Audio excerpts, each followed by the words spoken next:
1897లో ఆంధ్ర ప్రాంతంలో అల్లూరి సీతారామరాజు పుట్టారండి. అది మనకు తెలిసిన విషయమే. అది ఆయన ఇంగ్లీష్ చదువులే కాకుండా వేదాల్లోనూ పురాణాల్లోనూ ఇతిహాసాలన్నీ చాలా బాగా చదువుకున్నారు. యోగా ఎక్స్పర్ట్ ఆయన. బట్ యుక్త వయసులో ఉండగా ఆయన ఇల్లు వదిలి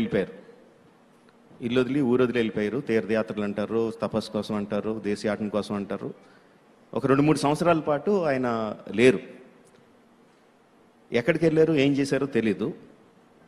తిరిగి వచ్చిన తర్వాత ఆయన హీ స్టార్టెడ్ హిజ్ స్వతంత్ర ఉద్యమం ఫర్ ట్రైబల్ వెల్ఫేర్ మొదలు పెట్టారండి. అక్కడి నుంచి మళ్ళీ మనకు తెలిసిందే ఆయన వచ్చిన విధానం, ఆయన వచ్చిన తర్వాత ఏ విధంగా పోరాడారు. ఆయన గెరిలా వార్ఫేర్, పోలీస్ స్టేషన్ కొట్టడం, గన్స్ తీసుకోవడం, ఒక జనాలను ఉత్తేజపరచడం, ఇదంతా మనకు తెలిసిందే. తర్వాత he attend మార్టర్డమ్ at N young age. British చేతుల్లో చనిపోయారు ఆయన. ఇదంతా మళ్ళీ మనకు తెలిసిన కథే అండి. 1901లో అల్లూరి సీతారామరాజు పుట్టిన ఒక 2-3 సంవత్సరాల గ్యాప్లోనే 1901లో ఉత్తర తెలంగాణ ఆదిలాబాద్ డిస్ట్రిక్ట్లో కొమరం భీం పుట్టారండి. ఇది మనకు తెలిసిందే. ఆయన కూడా యుక్త వయసులో ఉండగా ఇల్లు వదిలి వెళ్ళిపోయారు.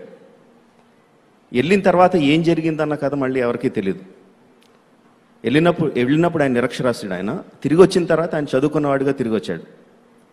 ఆయన కూడా నిజాం ప్రభుత్వం మీద, ఆపరేషన్ మీద హీ ఫాట్ అగేన్స్ట్. ఆయన ట్రైబల్ వెల్ఫేర్ కోసం పోరాడాడు, ట్రైబల్ స్వతంత్రం కోసం పోరాడాడు ఆయన. సేమ్ అదే లాగా అల్లూరి సీతారామరాజు ఎలా చనిపోయారో, ఎలాగా ఫైట్ చేశారో అదే విధంగా ఆయన కూడా ఫైట్ చేశారు. గెరిలా వార్ఫేర్, పోలీస్ స్టేషన్ల మీద దాడి చేయడం, గన్స్ తీసుకోవడం, ప్రజలను ఉత్తేజపరచడం, సేమ్ అలాగే బ్రిటిష్ చేతుల్లో చనిపోయారండి. అది నాకు చాలా కోయిన్సిడెన్స్గా వాళ్ళిద్దరు చరిత్ర చదువుతున్నప్పుడు ఒకే టైంలో పుట్టడం, ఒకే టైంలో వెళ్ళిపోవడం, వెళ్ళిన తర్వాత ఏం జరిగిందో తెలవకపోవడం, తిరిగి వచ్చిన తర్వాత ఒకే విధానంలో అగెయిన్స్ట్ ఆపరేషన్ ఫైట్ చేయడం అనేది నాకు చాలా ఇంట్రెస్టింగ్గా, చాలా ఎక్సైటింగ్ ప్లాట్ పాయింట్గా అనిపించింది. So that is what we are placing our film, our story on.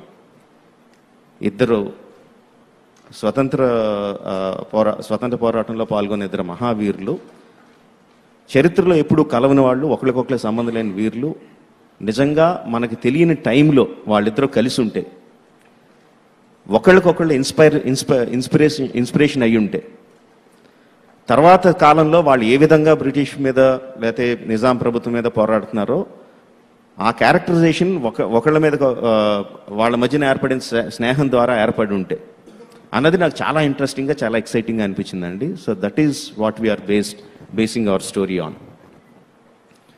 మనకు తెలిసిన స్టోరీ కాదండి ఇందులో చెప్పేది, తెలవని story. It's completely fictitious tale, కంప్లీట్గా fictional tale about 2 real heroes. That is what the story is about.